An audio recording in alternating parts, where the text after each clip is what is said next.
recording. Hey guys, welcome back to Bible Fun with the Nuns. Today we're studying Revelation chapter 3. Let's get started. Okay, so when the book of the Revelation starts, in chapter 1, John, the guy who wrote this book, gave us an outline for the book. He was supposed to write about the things that he saw. Why? Because he was going to have a vision of Jesus and then a vision of heaven. Then he was supposed to write about the things that which are. So in the world he's living in, there are 7 churches that are living in that world somewhere, and he's supposed to write down letters and mail them out to all of these churches. But the letters aren't coming from John. He's just the delivery boy. They're actually coming from Jesus, which is pretty impressive. The last part of this is he's going to write the things which will be. So he's going to talk about the future. Chapters 2 and 3 is that thing, that area where these are the things that are. So he's writing to the churches. And he finishes up chapter 3 by talking about the last 3 churches. The first church is the church in Sardis. Now, a couple of things you need to remember. Whenever it says at the beginnings of these letters, it says, "And to the angel of the church of Sardis write." Okay? So the last couple of days we've reminded you that in the New Testament, there's a word. The original language this was written in was the word angelos, and the word angelos is the word we get the word angel from. But it doesn't just mean a divine creature; it also means a messenger. So they're writing a letter to a person in the church who will read the letter, explain the letter, and kind of encourage the letter, probably on their Sunday morning gatherings. So this is either an angel who is at this church, which would seem a little odd, but not impossible, or he's writing a letter to the pastor who is going to tell this message to the church. The next thing you're going to see is that in chapter 3, verse 1, he says something weird. He said, "These things says he who has the 7 spirits of God and the 7 stars." Okay. So the 7 stars are back in chapter 1 where it says these are the messengers of the churches.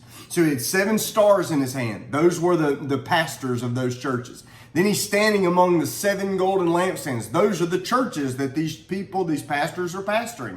And what it's meaning is that Jesus is in the middle of his church. Why? The church is Jesus's people. We are his bride. He doesn't leave us. He doesn't forsake us. He's all up in the middle of all of this stuff. And he's got a message for his people.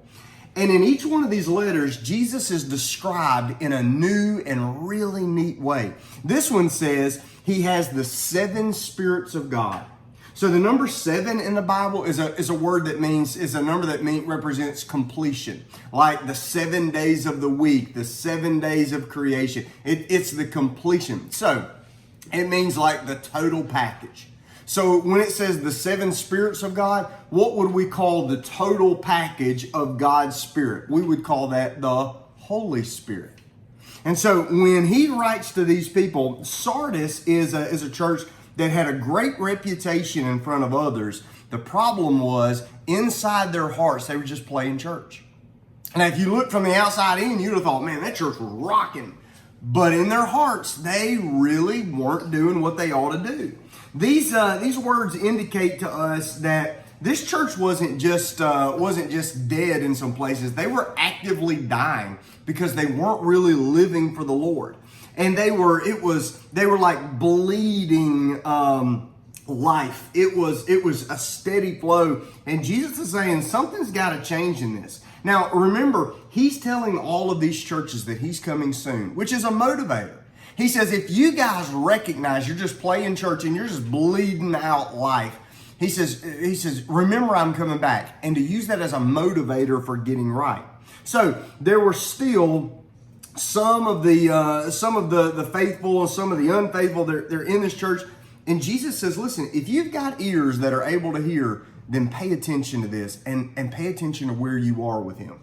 The next church is the church of Philadelphia. They're the faithful church. This is a church that it seems like when you read about them, they were a church without worldly power.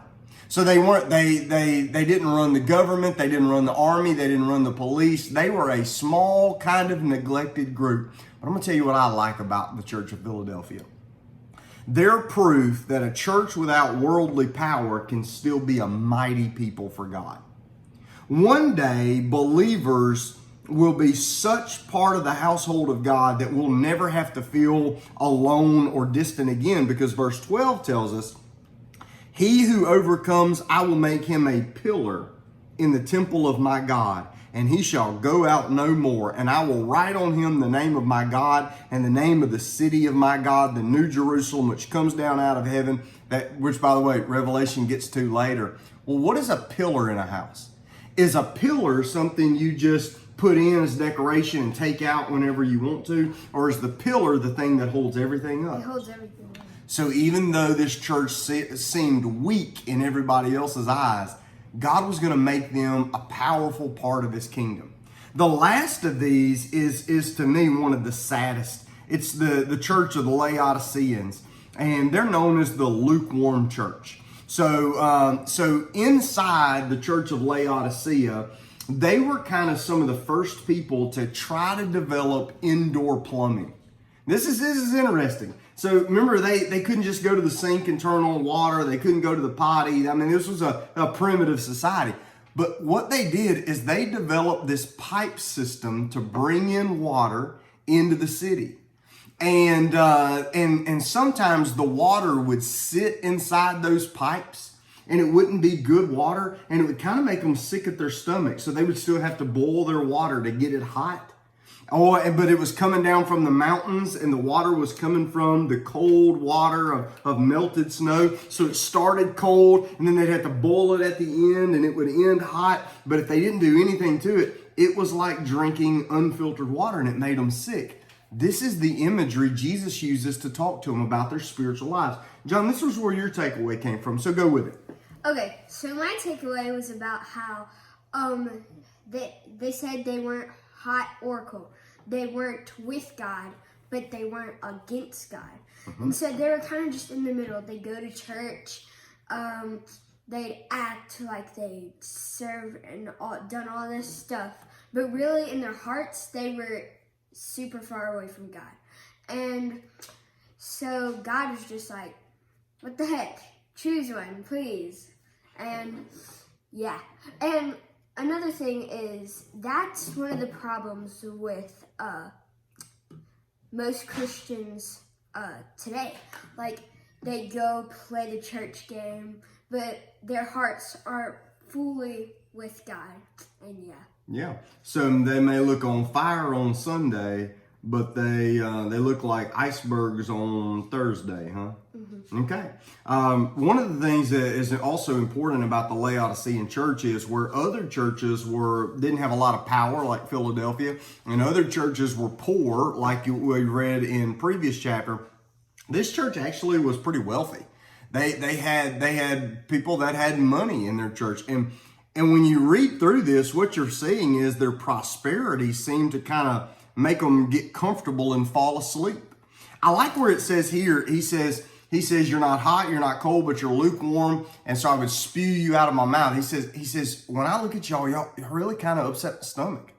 And then he says to them, behold, I stand at the door and knock. If anybody hears my voice and opens the door, I will come into him and dine with him and he with me. So Jesus wasn't going to force himself on anybody, but he did offer himself to everybody. He told them to buy counsel from him and be refined in the fire like gold, that they may be rich. They thought they were rich, but he said, be rich in what really matters. Refined gold there is important because when you refine gold, you put it in fire to burn out the impurities. So refined gold is pure because it's been through the fire, and it's better coming out of the fire than it was going in. He said, if you guys will just stick with me, I'm going to do something in your life. I'm going to make you better than you ever thought about being, because I'm going to do it. But you can't be cold about it. You can't be lukewarm. You got to give yourself fully to me. And that's what this chapter is about. Keep reading tomorrow, because in verse 1 of the next chapter, John, it looks like he gets taken up into heaven, and he gets to see heaven and what's happening in heaven. And that's one of the most impressive kind of points of this whole book. So we'll see you there tomorrow. Have a great day. Bye. Bye.